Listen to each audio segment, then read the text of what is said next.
நல்லாசியுடன் பொன்மனச்சிமல் புரட்சி தலைவர் அவர்களுடைய நல்லாசியுடன் எங்களெல்லாம் வாழ வைத்த தெய்வம் தமிழகுலசாமி புரட்சி தலைவி அம்மா அவர்கள் நல்லாசியுடன் தென்சென்னை நாடாளுமன்ற தொகுதி அனைத்து இந்திய அண்ணா திராவிட முன்னேற்ற கழக வேட்பாளராக எடப்பாடி கே பழனிசாமி அண்ணன் அவர்கள் நாளைய தமிழகத்தின் முதலமைச்சர் எடப்பாடி கே பழனிசாமி அண்ணன் அவர்கள் அறிவித்ததற்கு பின்னால் நடைபெறுகின்ற தேர்தல் பிரச்சாரம் இதுக்கு வருகை தந்திருக்கூடிய எங்களுடைய தென்சென்னை தொகுதியினுடைய பொறுப்பாளர் முன்னாள் அமைச்சர் அக்கா கோகுலேந்திரா அக்கா அவர்கள் வருகை தந்திருக்கின்றார்கள்.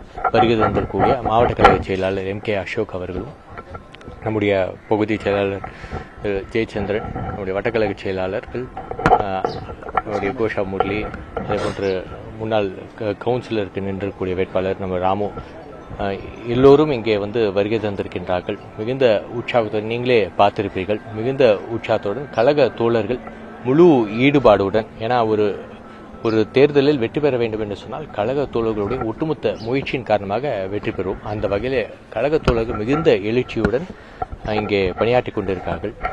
நீங்களே நம்ம பிரஸ் எல்லாமே பார்த்துருப்பீங்க. ஆரம்பத்திலிருந்து உள்ள நுழைஞ்ச வரைக்கும் எல்லாருடைய முகத்திலும் பார்த்தீங்கன்னா மகிழ்ச்சி இருக்கின்றது. அனைத்து இந்திய அண்ணா திராவிட வேட்பாளரை பார்த்த உடனே, அனைத்து இந்திய அண்ணா திராவிட முன்னேற்ற கழக வேட்பாளரை பார்த்த உடனே அவர்கள் முகத்திலே ஒரு மகிழ்ச்சி இருக்கின்றது. சிரித்த முகத்துடன் நாங்கள் கண்டிப்பாக இரட்டைலைக்கு வாக்களிப்போம் என்ற விதத்திலே அவர்கள் தெரிவித்திருக்கின்றார்கள்.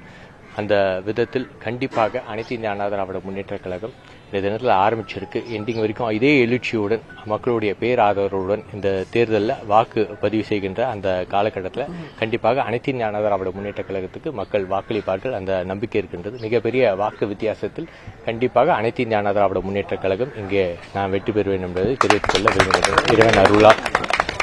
நம்ம தொகுதியில் இப்போ குறிப்பாக ஆரம்பிச்சிருக்கக்கூடிய இடம் மீனவர் பகுதிங்க.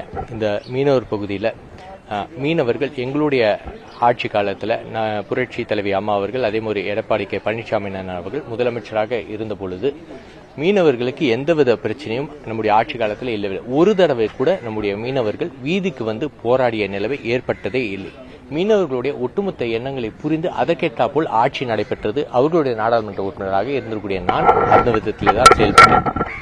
ஆனால் மீனவர்களுடைய ஒட்டுமொத்த வாழ்வாதாரத்தை அளிக்கின்ற வகையில தான் நொச்சிக்குப்பம்ல கிட்டத்தட்ட 15 நாள் மீனவர்கள் போராடினார்கள். ஏனென்று சொன்னால் இந்த விடியா திமுக அரசு அங்கே இருக்கக்கூடிய நம்ம நொச்சிக்குப்பம் மீனவர் என்று சொல்லுகின்ற போது நொச்சிக்குப்பத்தில் இருக்கக்கூடிய மீன் விற்கின்ற அந்த இடத்த உடனுக்குடன் எந்த முன்னறிவிப்பும் இல்லாமல் திடீர்னு ஒரு விடிய காலையில் இங்கெல்லாம் கடை வைக்கக்கூடாது என்ற விதத்திலே அவர்கள் எடுத்துக்கூடிய நடவடிக்கை. இதனால் 15 நாள் அவர்கள் வீதியில் இறங்கி போராடக்கூடிய ஒரு நிலைமை ஏற்பட்டது.